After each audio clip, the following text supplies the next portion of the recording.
What is going on, Headliner Nation? Jake Fantasy Headliners. Hopefully everybody is enjoying their tax day. National Tax Day out there. Give me a thumbs up, hit that like button if you're just glad tax season is over with. That's right. But here we are. As you can see, we're queued up a little bit differently. Looks a little bit different. Why? Because we're mock drafting today. We're going to be using the site fantasyfootballcalculator.com. They're one of our partnered sites. If you haven't checked them out before, the link is down below in the description. Going to be doing a basic 12-team PPR draft today. And a lot of people are asking the question, why are we mock drafting in April for the love of God?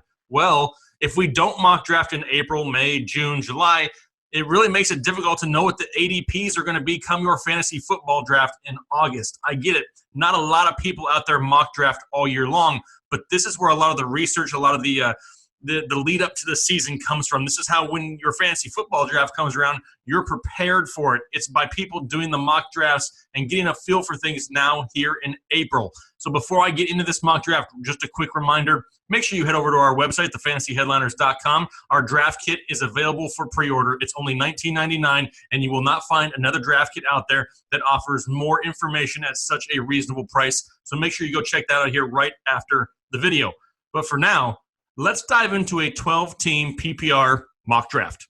All right, here we go into the draft room. Here we have a few options. Like I said, today we're going to just be doing a 12-team PPR draft, but this is set up for dynasty and rookie drafts also, if that's something you're looking for. So right now, here are the open drafts, and as you can tell, every spot is pretty much open. Why? Because there's not a whole lot of people mocking midday on tax day right now on fantasyfootballcalculator.com.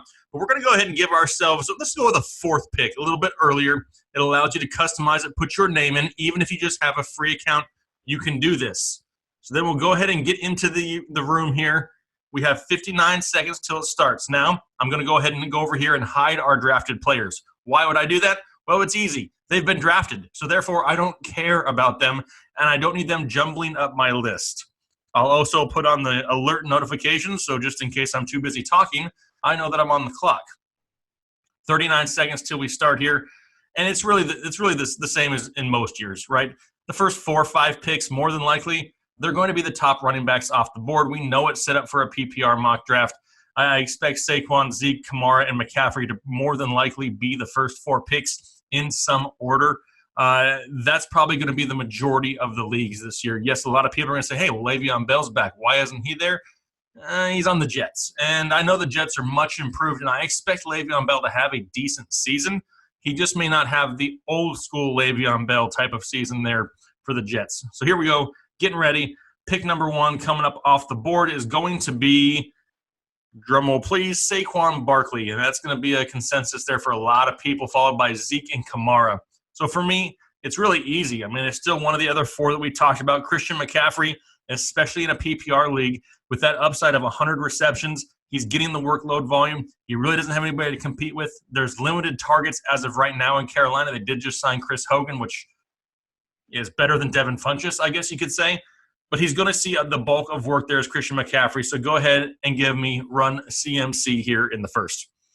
And then we can see how it falls after that. See Melvin Gordon coming off 5. DeAndre Hopkins, first wide receiver, coming off at 6. And here we go. We're going to have a run of running backs. I'm pretty sure running backs are going to be heavy here this year in most drafts. As you can see, Devontae Adams and Julio Jones did go in the first round, but don't be surprised in your home league if the first 8 or 9 picks all end up to be running backs. Joe Mixon going at 13 is a little bit early in my opinion. I actually like Dalvin Cook a little bit more than Joe Mixon. Kelsey going mid-second round. Now it's our turn again, and here are our choices. We have Juju Smith-Schuster, Nick Chubb, Damian Williams, Pat Mahomes. Not going Pat Mahomes, people. And you know what? I've had some hate for Juju, but that's because he's kind of been going into the first round in a lot of places, and I don't want to pay that price tag. However, Juju in the late second, sign me up for some Juju here. Number 1 target in Pittsburgh. Maybe he'll be looking to show Antonio Brown that they really don't need that dude around there. Let's go with Juju Smith-Schuster. There you see Zach Ertz going end of the second, still too early. Pat Mahomes coming off the board, first pick of the 3rd. So here we go. Coming back, 3rd-round pick, early 3rd-round pick. What do we got? T.Y. Hilton, love him. Keenan Allen, love him. Fournette, not going to touch him. Not at all. No thank you.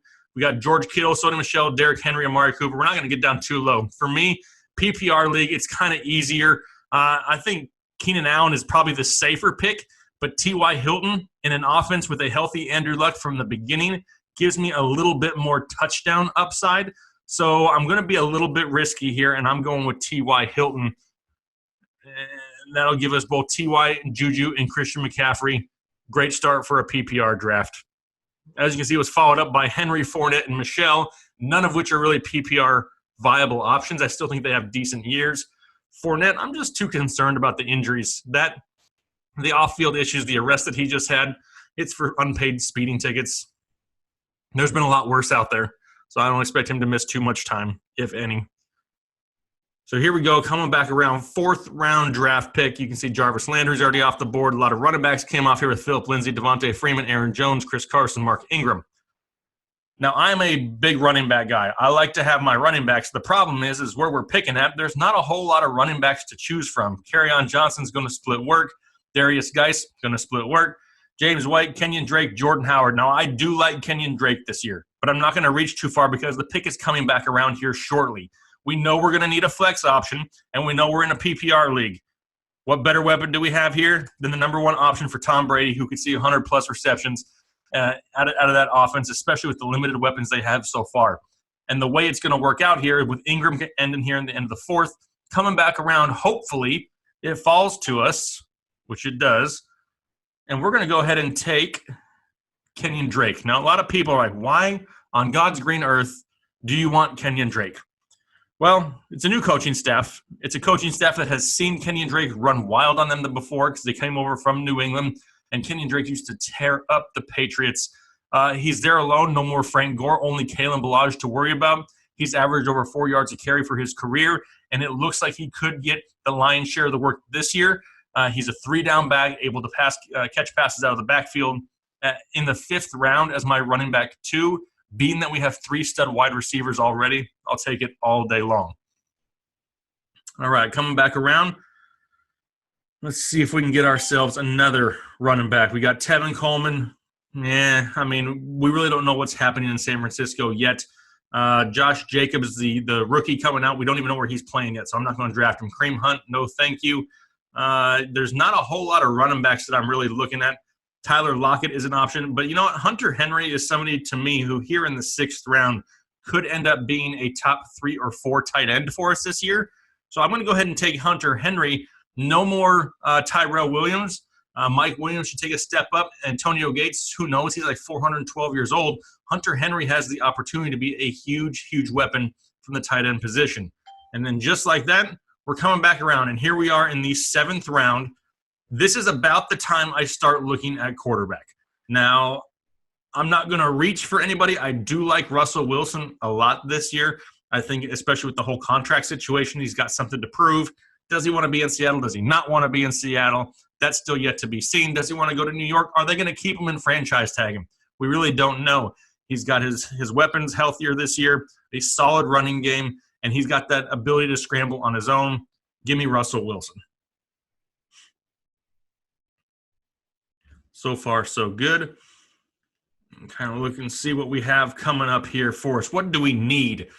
Don't be so locked into what position am I going to get in what round. We have 2 running backs, 3 receivers, a tight end, and a quarterback. So we're pretty even. Let's see if we can find ourselves another running back here. So we can go ahead and click over on the running back tab.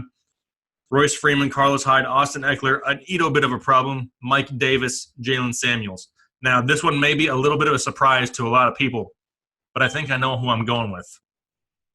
Now, yes, there's a chance Royce Freeman gets the starting job to begin the season with Phillip Lindsay nursing that injury and in rehab.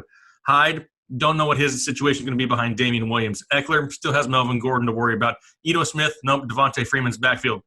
Mike Davis, now with no Jordan Howard and only other Tariq Cohen there, Mike Davis is somebody who could have some sneaky upside, and he's my number 3. So I'm really not reliant on him. If he turns out to be something, great. We know that they like to run the ball in Chicago before. Tariq Cohen is not going to do it all by himself. They went out, they got Mike Davis. There's a chance that he could turn into something positive for us here, and that was in the 8th round. So now here we go, 9th round. Golden Tate, Christian Kirk. Golden Tate has an opportunity at a ton of targets in New York. No more Odell Beckham. Christian Kirk could be one of the breakout candidates for the year. Definitely like both of those guys. I like James Washington until the signing of Dante Moncrief. DK Metcalf, Geronimo Allison. Metcalf, I'm not going to touch. I don't really care where he goes. In my opinion, it's really between Tate and Kirk right here. Kirk is a little bit more exciting, a little bit more big play potential, more touchdown upside.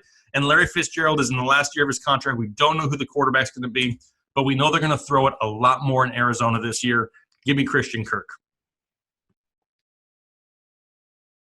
Team looking pretty good still. We got Christian McCaffrey, Juju Smith-Schuster, T.Y. Hilton, Julian Edelman, Kenyon Drake, Hunter Henry, Russell Wilson, Mike Davis, and Christian Kirk. Let's see who falls to us down here a little bit farther. Start looking ahead.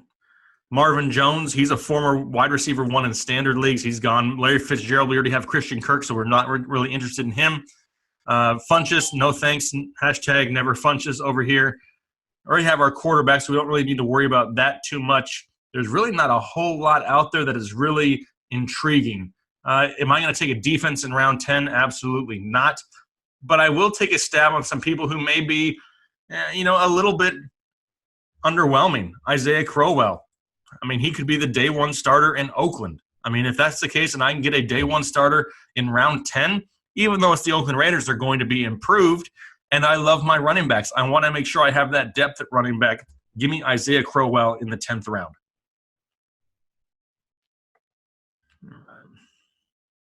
Now, I will end up taking a backup quarterback. I usually do take two quarterbacks. Defense is already coming off the board, which is a little bit early, but that will happen in most of your home drafts there. All right, let's see what we got. Quarterbacks, we got Jimmy G, Tom Brady, and Big Ben. Big Ben, I think, comes out and has a huge year just trying to prove the naysayers wrong. Tom Brady, I'm not going to say he's going to have a bad year because he always has decent years, obviously, but there's just a lack of weapons there right now, so I don't know exactly what's going on.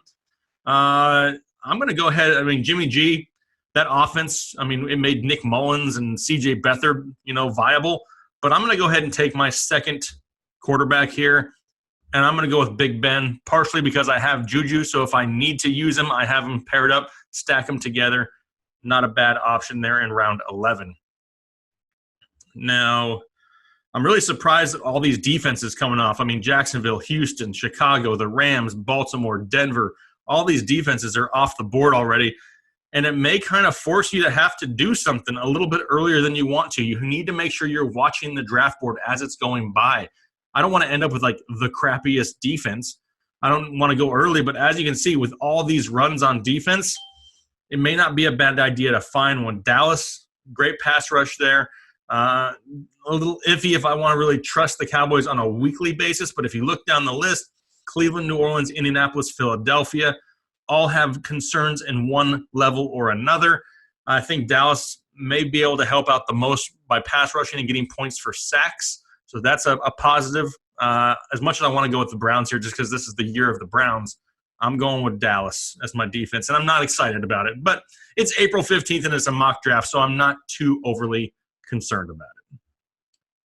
All right, coming back around, I also will get a second tight end just because I like to make sure I have insurance policies, especially since Hunter Henry has dealt with injuries in the past. So who do we have at tight end? Trey Burton, Al Rudolph. We don't even know if Greg Olson's playing or not yet. Chris Herndon, Jimmy Graham, Jordan Reed, Noah Fant, Jack Mother and Doyle. Talking about him 2019. Let's just stick with Trey Burton for right now. None of these guys, I do have a feeling that Noah Fant, if he goes to the right spot, even though he's a rookie, if he ends up in New England, not a bad choice. But Trey Burton, last year was too much hype on Trey Burton. But as my number 2 insurance policy, I'll take him. Now, let's see what we got. One thing I will not take, and I don't care if everybody on every other team takes it, I will not take a kicker at all, early, never. No kickers. Hashtag no kickers. Also hashtag Ronald Jones sucks, in case anybody's wondering. I will not take him either. Somebody else took Ronald Jones, therefore their season is now lost. Whoever owns Team 10, congratulations on being the worst team in the league. Coming up to us now, we have our options right here. Olsen, Burkhead, Herndon, Thompson, Humphreys. I do think Adam Humphreys has some PPR value. CJ Anderson, he'll be splitting with Kerryon Johnson. Love N'Keal Harry as a rookie here, but it really depends on where he falls. Do I take him there or not? John Brown in Buffalo, MVS, Balaj, A.J. Brown, another stud rookie wide receiver. Don't know where he ends up. Miles Sanders, another rookie to watch for. Duke Johnson, somebody who is worth a stab right now. I mean, he may end up in a different team by the start of the season with a bigger workload. So let's go ahead and draft Duke Johnson and hope that we catch lightning in a bottle there and he ends up getting more workload somewhere else. If not, it's still a high-powered Cleveland offense where he could get some opportunity. All right, here we are going into round 15. And there's a whole lot of not a whole lot going on. This is where you may want to take some stabs on some rookies. And it's going to be kind of hard now because we don't know. But I do see a name down here. And don't be afraid to scroll down. Every once in a while, you got to scroll down, and you may find yourself a hidden gem. A hidden gem like Bob Foster. The tax man on tax day is going to be on our team here. In my opinion, a steal of a pick in the 15th round at wide receiver. Love me some Bob Foster out of Buffalo. Big play Bob. That's what we're going to call him from now on. So now we'll see what's left over. Like I said, the rookies, pay attention during the draft season. If some of these guys end up in great situations, this is about the time you want to start looking at least wide receivers. Most rookie wide receivers are not going to come out and absolutely kill it. But you know what? It is what it is. All right, so the draft is over. And before I get a whole lot of questions about it, I do this a lot in my drafts, and this is a good option if your league will allow you to do it. Don't draft a kicker. Just don't draft a kicker. Keep all your position players there. You know, whether you draft in the beginning of the preseason, the end of the preseason, you never know when injuries can happen. By the time the season starts, you'll know which one is your worst option on your bench, and you can drop one and pick up a kicker then. But make sure you have yourselves as much insurance as you possibly can. And let's go through here and review the team. As you can see, we're number here, 4th pick. We got Christian McCaffrey, Juju Smith-Schuster, T.Y. Hilton, Julian Edelman, Kenyon Drake, Hunter Henry, Russell Wilson, Mike Davis, Christian Kirk, Isaiah Crowell, Big Ben, the Cowboys defense, Trey Burton, Duke Johnson, and Bob motherfucking Foster to round it out. Now, like I said, we wait up until the preseason, right? Say you draft the 3rd week of the preseason and somebody gets hurt in the 4th week, or you can tell they're not going to have as big of a role. That's who you identify. That's who you drop. That's who you pick up your kicker. Don't worry about having to draft a kicker unless you literally draft like the day before the season starts. There's always somebody out there that's viable. Kickers are kind of interchangeable on a weekly basis. Don't stress out about your kicker. But hey, that was fun. That was a quick 12-team PPR mock draft. And you can kind of see kind of where some players fall. Now, I'm curious to what you guys think. Watch the video back. Are there any picks that you would have made differently in a different spot? I'd like to know what you think. This is a very interactive channel, and I'd love to go back and forth with you. Maybe you disagree with one of these picks. Maybe you don't like one of them altogether. Maybe you think it's a steal of a pick and you just want to tell me, hey, great job. That's always appreciative too. But hey, I really appreciate the support. Make sure you're hitting us up down below, hitting that like button and the subscribe button if you're new here. Looking forward to talking with you guys, and we'll have a good one. Talk to you later. Thanks. Bye.